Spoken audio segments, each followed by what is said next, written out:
All right, today we want to continue looking at double integrals and then see how we can move forward from double integrals to more interesting integrals. Triple integrals, that's where we're headed, triple integrals. Looking ahead, we set up double integrals by thinking about what's x between, what's y between.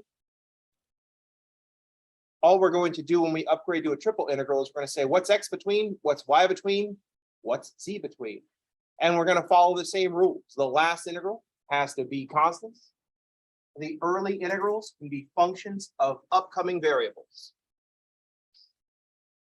So we have seen that we can write integrals in both directions. We can write a double integral with a dy dx or a dx dy, depending on what's convenient for us.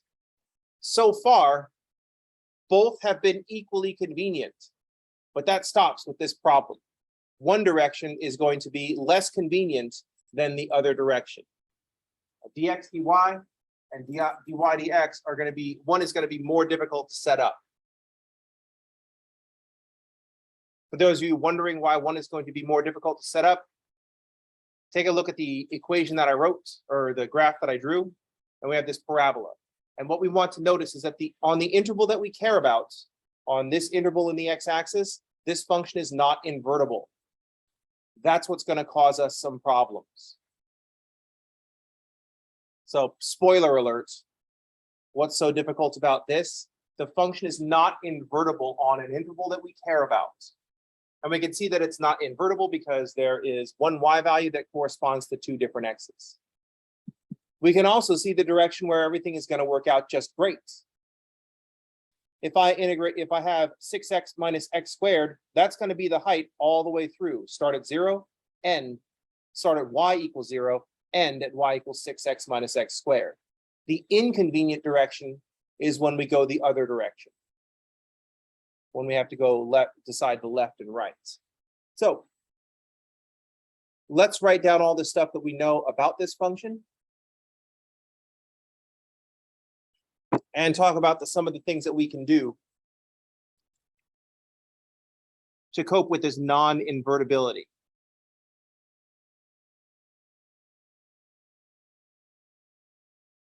And while that's going on, we can wonder why I put so much negative x-axis here. I'm just not even sure. But I've noticed that I have an extra amount of negative x-axis, so now you have to notice that I have an extra amount of negative x-axis. Do you know what I mean? Like, this is all stuff that's taking place in the first quadrant. Why do I have this much down here? I mean, I could, but no, there it is. I shouldn't have said anything. I should have just implied that it's going to be important and that it never becomes important. Take my cues from the last season of Game of Thrones.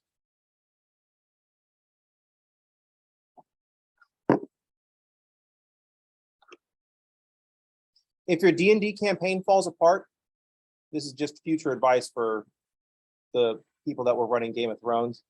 If your D&D campaign falls apart, just leave it where it was and walk away. Just say, hey, we all need a break. Just like leave it where it is and walk away. You know what I mean? There's no reason to nuke your entire campaign just because you don't want to play it anymore. Just tell your players like, oh, I'm a little bit burned out running this. Let's make a note of where the characters are right now and then come back to this later. You know what I mean? That's what George R.R. Martin did. He's like, I'm stuck. I don't know what to do next. Daenerys is way the heck over here. I got to get her over here. And then the showrunners were like, oh, well, why don't you just go over there? I'm like, oh, because it'll take time. Oh, no, we just do it in one episode. She's there now. Anyway, what are we talking about? Oh, yes, this function. So let's figure out what's going on. First of all, we need to figure out the box that this region is sitting in. What's the x's? What are the y's? The easiest one to figure out here are the x's. We've got 6x minus x squared. This has zeros at 0 and 6.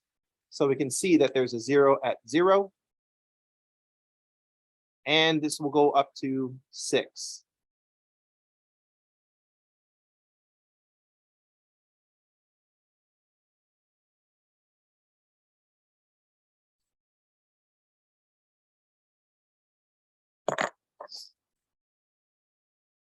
So first step, we'll find where those two x-intercepts are just by setting the function equal to 0 and solving. That's why I made this. That's why I picked this one.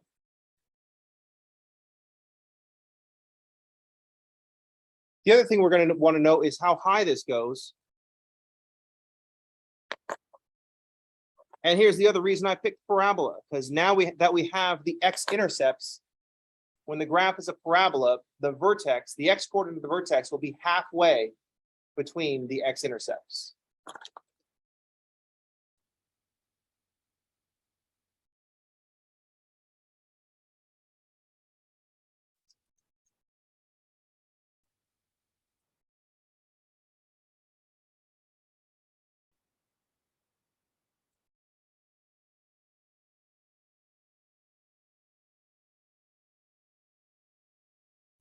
The x-coordinate of the vertex will be halfway between the x-intercepts, which means the x-coordinate of the vertex will be at 3.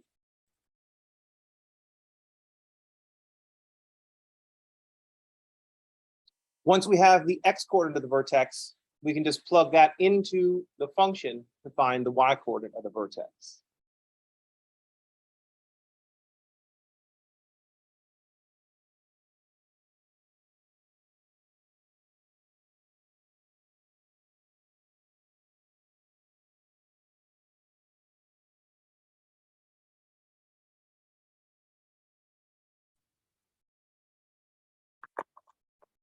So now we have the box that the region is sitting in.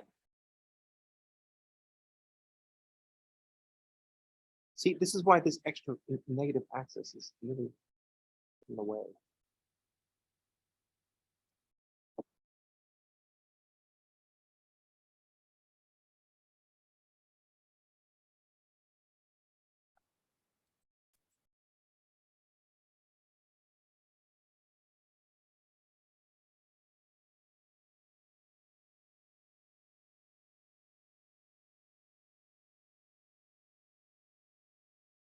So now we can start setting up at least one of our double integrals. One double integral is going to be nice and straightforward. Our dy dx is going to be easy because if I use dy dx, that means I can use this function as it's written. So my dy dx integral is going to be simpler to set up.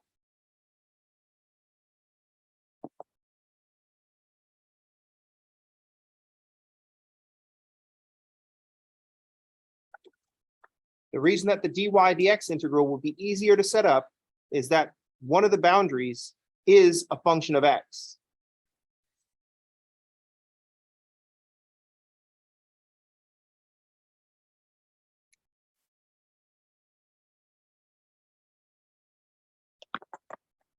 We think left to right, bottom to top. The top boundary of the region is a function of x, and we don't have to do anything to it. So that's why the dy dx integral is going to be easier to set up.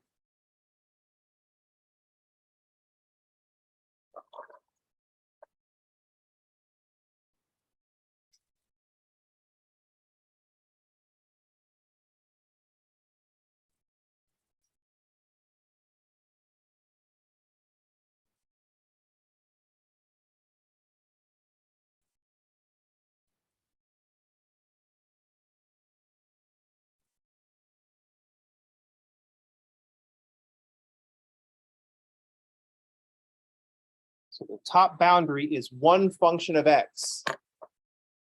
The top boundary is 6x minus x squared all the way across.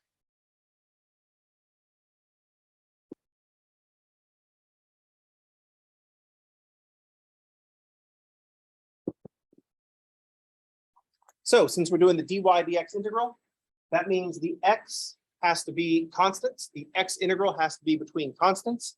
And we have sorted those out. That goes from 0 to 6. X goes from 0 up to 6. Then we pick a typical x value and see what y's we are between. So the lowest y value is at 0. And the highest y value is at the function 6x minus x squared.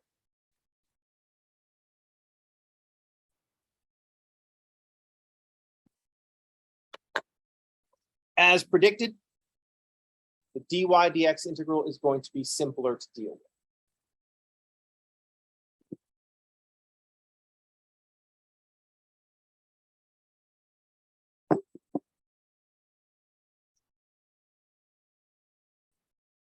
Question?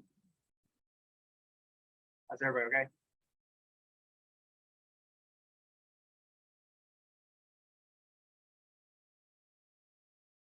So when we go to the dx dy integral, here's where we're going to run into the problem. So while the top boundary was all just one function, the left and right boundaries are not one function. They come from the same y as a function of x. They come from the same parabola, but they're on different sides of the parabola. They're the symmetric parts of the parabola. So it's going to be more difficult to set this up because our left and right boundaries are two parts of the inverse of 6x minus x squared. So our left boundary is the left side of this parabola. The right boundary is the right side of the parabola. So the dx dy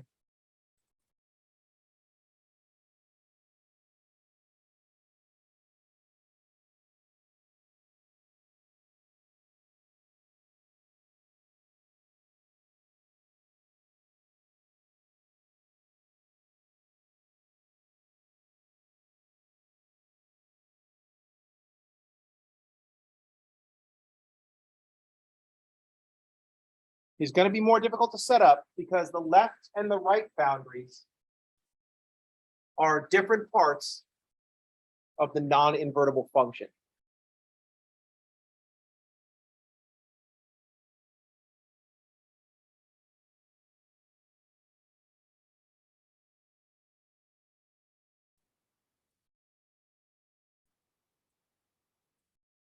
They're two sides of the same parabola.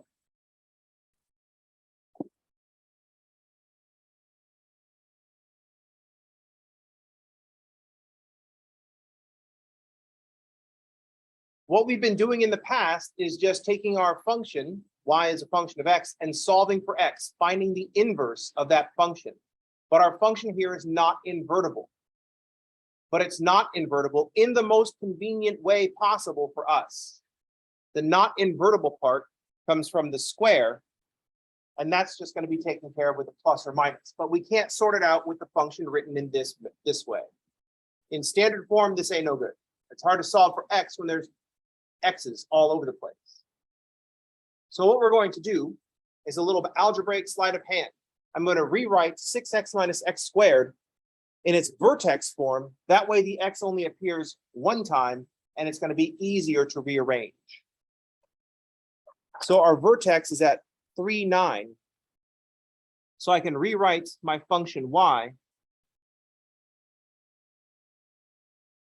as -1. That's the leading coefficient, always stays the same. H is 3, so it'll be x minus 3 squared. And k is 9 plus 9. By writing our parabola, or by writing our quadratic in its vertex form, the variable x only appears one time. Now we can solve by performing inverse operations in reverse order. Also, even though the square is not invertible, we know how we can generate the two functions. When we invert the square, that produces a plus or a minus. That's the square, that's the even exponent not being respectful of negatives. It's saying, hey, negatives, why don't you just cheer up? And then negatives be like, that's not how depression works. So F off, even exponent.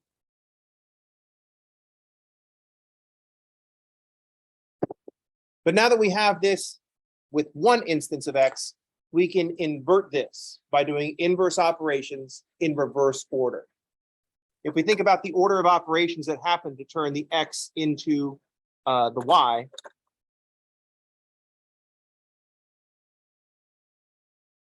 I'm going to write it over here.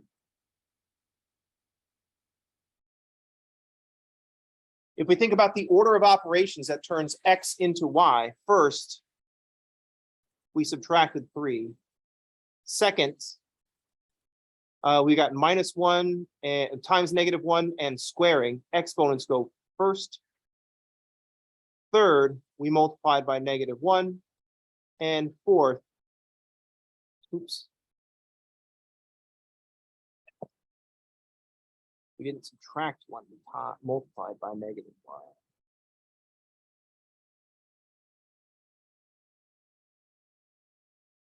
And then fourth, we added 9. That's how we turn an x into a y.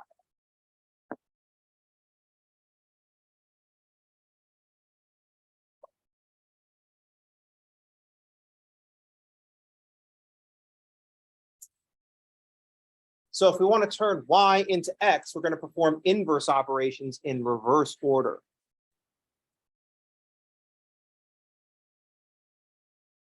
And first, we will subtract 9.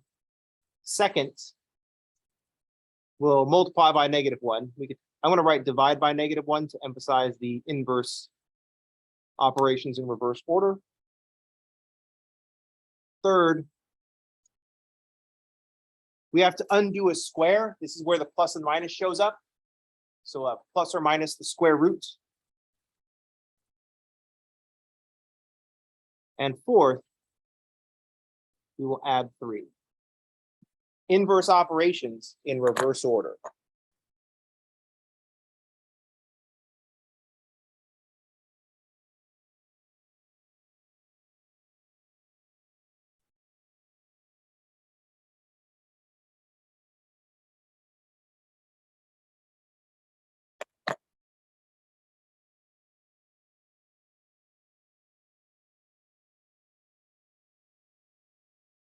So our equation, our function for the inverse, or the two inverses, will be y minus 9 divided by the -1 plus or minus the square root, and then we'll add the 3.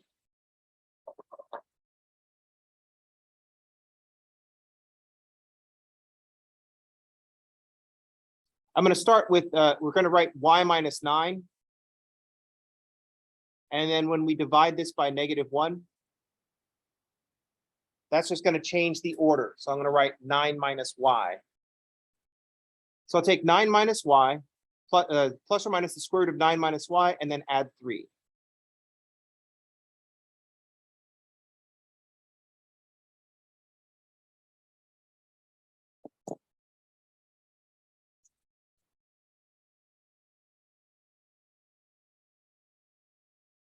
There's our two inverses.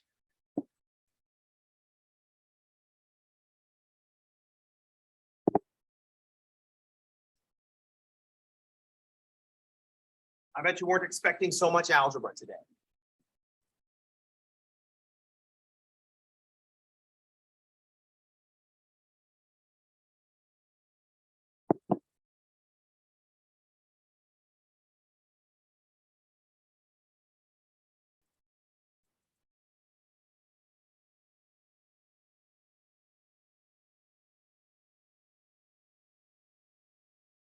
So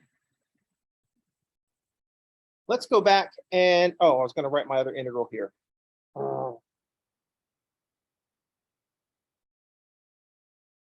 Dang it.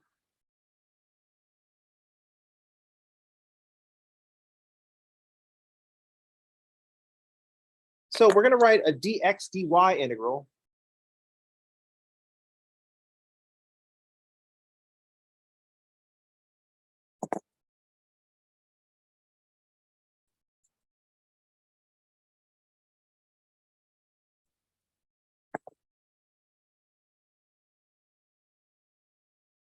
We're going to write a dx dy integral. That means our y integral only gets to use constants. So we scroll back up and we see that y goes between 0 and 9. So that part's taken care of. Write your constant integral first because it's easy. Now we choose a typical y value and think, what are the x's between? So here's a typical y value. We got to figure out our left and right boundaries. And they're the two sides of the parabola, x equals 3 plus or minus the square root of 9 minus y. In the middle of this graph is where we found the vertex. So in the middle is where we have x equals 3.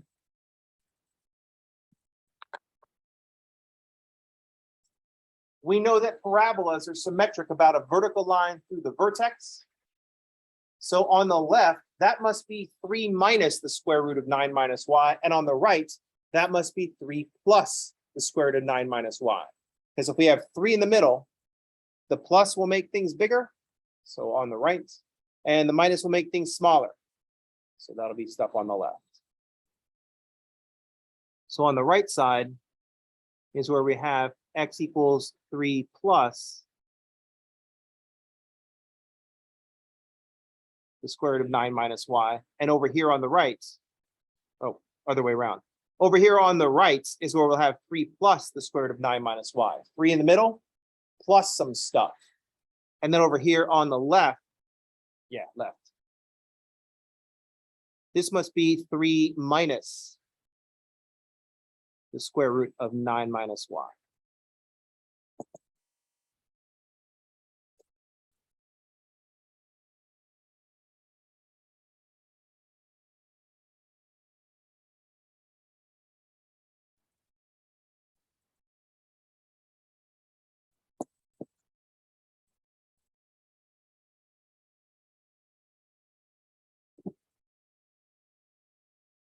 Same game, just a little bit more algebra between what's x between part.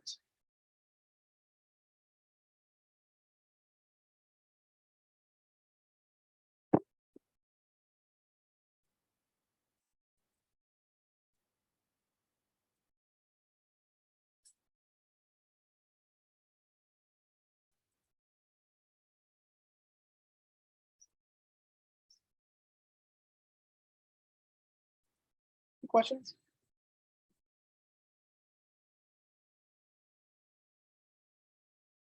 Yes.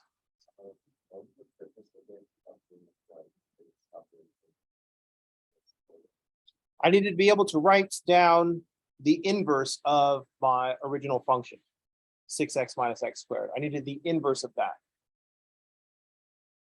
We were doing the same thing in our other integrals. It was just happening much faster. Because yesterday I wrote down a function of y equals the square root of x. That was easy to invert, x equals y squared. So we were doing this before. And also when we had one where I split things with a line, where the line was just y equals 3/2 x. That was easy to invert, x equals 2/3 y. But there was more going on. So instead of just having one operation to invert, I had 4 operations running around that I had to invert. So my solving became a little bit more involved. Yep.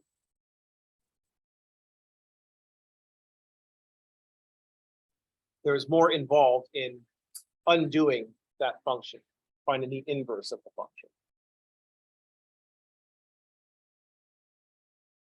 Any questions?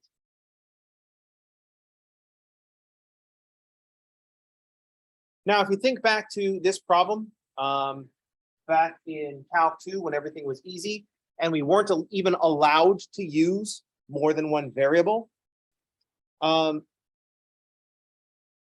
notice that if we wrote the width down here, it's just left minus right. It'll be 3 plus the square root of 9 minus y minus 3 minus the square root of 9 minus y. So that width is just 2 times the square root of 9 minus y.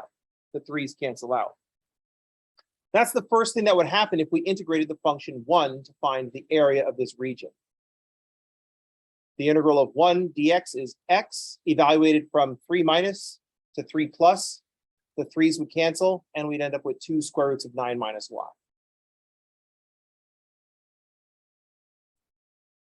So once again, if we want to make sure that this is correct, we can integrate the function 1, even though we don't have a function to work with. we can integrate the function 1 to, first of all, see if the two double integrals agree on what the value is, and second of all, to see if that agrees with what we know is the area of this function. Or sorry, of this region.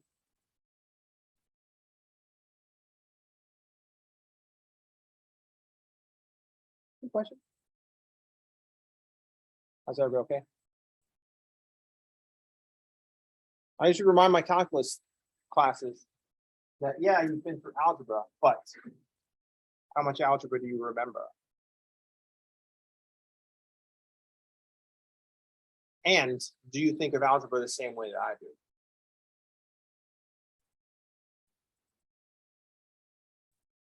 How's everybody okay?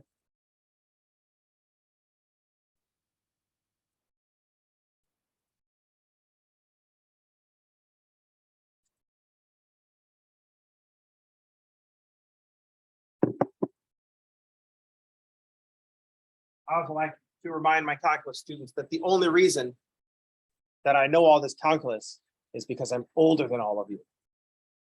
That's it. One of the things that bothers me, especially about things like with math, like when you're writing and you need shorthand to denote a smart character, you just make them good at math. And those two things they're not mutually exclusive, but they don't always go together.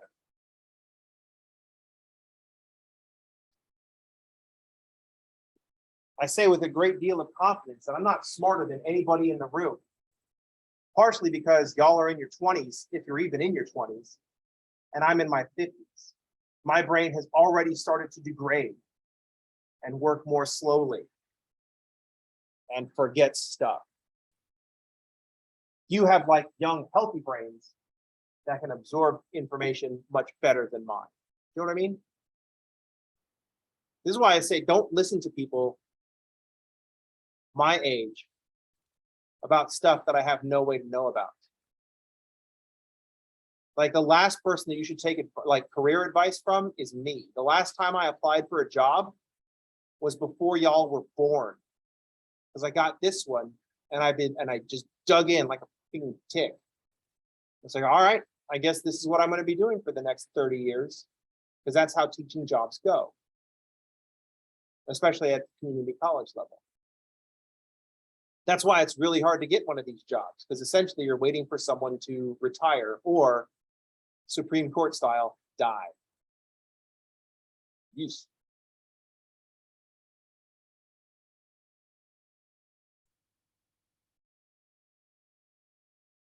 That's good.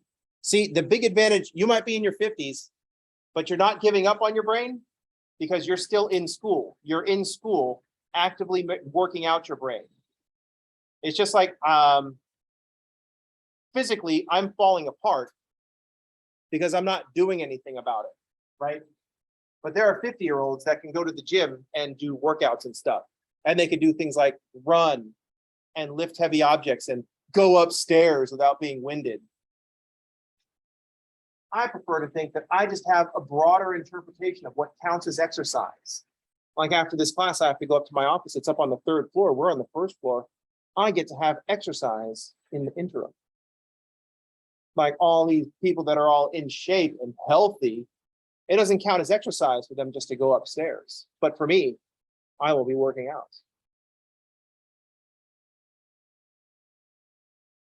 But yeah, once I got the job, I stopped doing school stuff. So my brain says, are we done learning stuff? Because I want to shut down. And then it just started the slow process of shutting down. You know what I mean? That's what'll get you. But more importantly, algebra happened today. Let's talk about another equation that we have to turn into functions.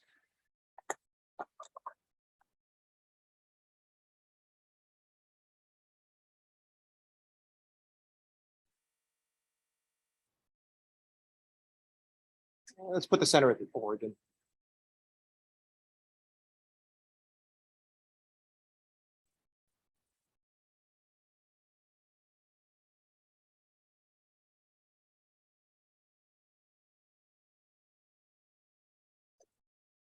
Let's not also not use 3 because 3 was so prominent in this problem. Let's use 5. Big circle. Let's write down the equation for a circle of radius 5 with its center at the origin.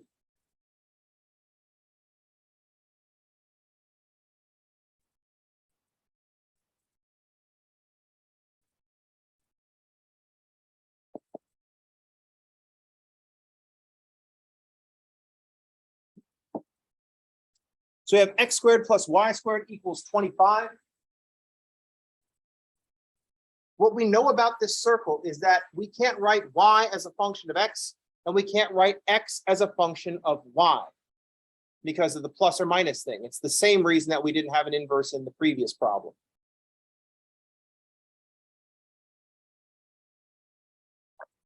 But we can write y as 2 functions of x with the plus or minus.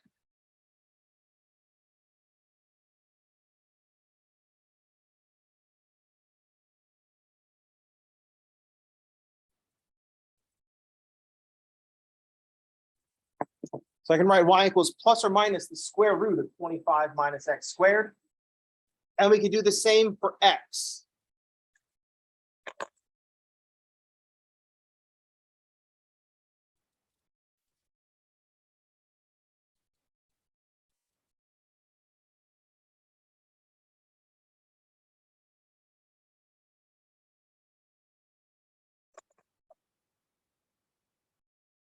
What we want to point out here is that these are just these two, they're not functions. These 4 functions represent 2 different ways of splitting up the circle.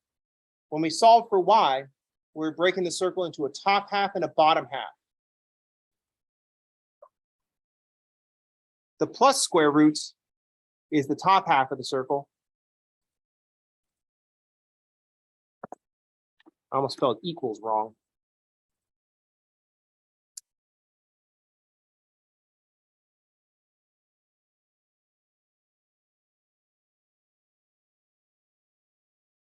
The positive square root is the top half of the circle. The negative square root is the bottom half of the circle.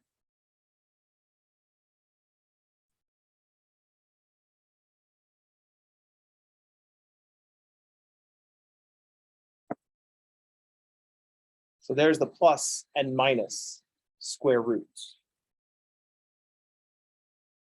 This is the same thing what happened in our parabola above.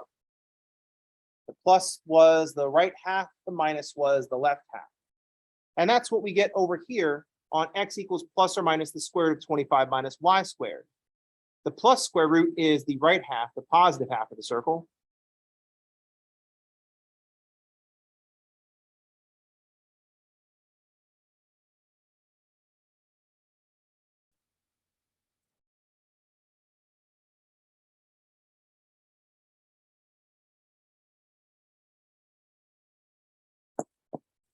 And the minus square root is the left half.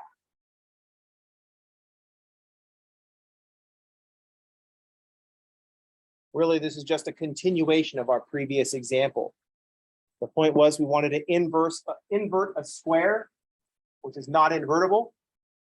So we have to include a plus or minus. We end up with 2 functions, 1 plus, 1 minus.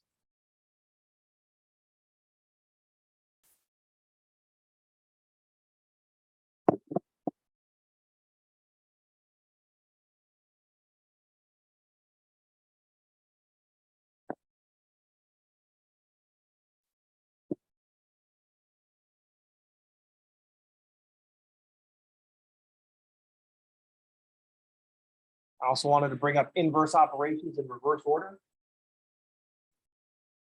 so we can understand solving equations a little bit better. I also wanted to bring up inverse operations in reverse order, so we can think about order of operations.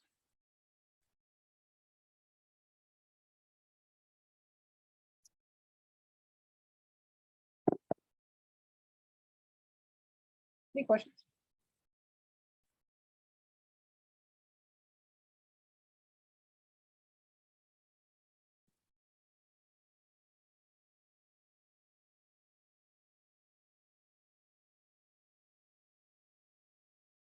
Sounds everybody right? All right. Everybody looks stunned.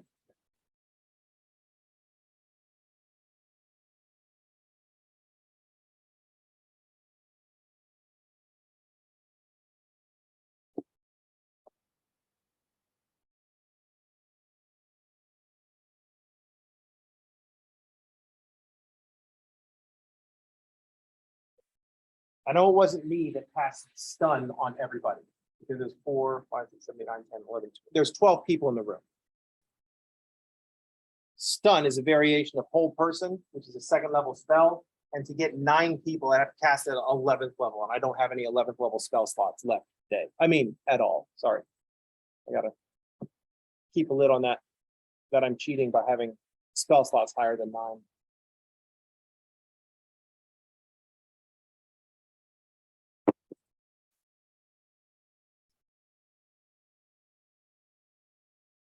Any questions?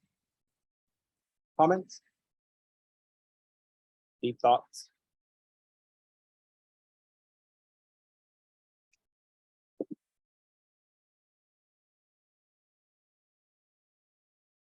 It's funny because in D&D, you worry about things being game breaking.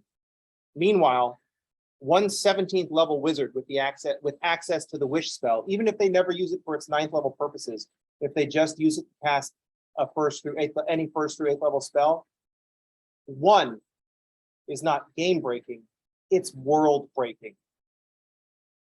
If there was one 17th level wizard that had the wish spell prepared, even if they don't use it for the wish purposes, if they just use it to cast any 1st through 8th level spell, a lot of things that we deal with are over. 1, just 1.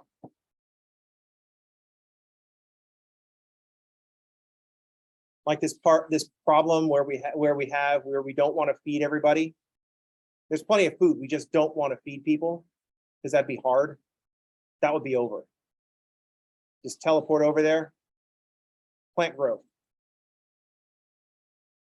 Teleport back. All done. Do that every day, all over the place. You know how it's really expensive to move people around? Train a bunch of people up to 9th level. 9th level? Yeah. So they have teleportation circle and set up teleportation circles all over the place. And then 10 people at a time, just poof, instant travel.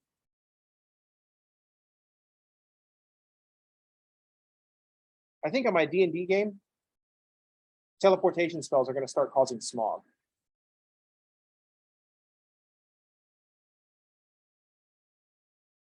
Any questions? Comment?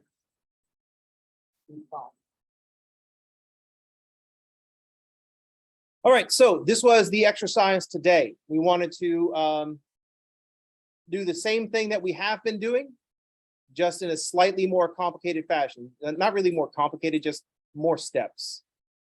We're still just doing what's X between left boundary, right boundary. What's Y between bottom boundary, top boundary.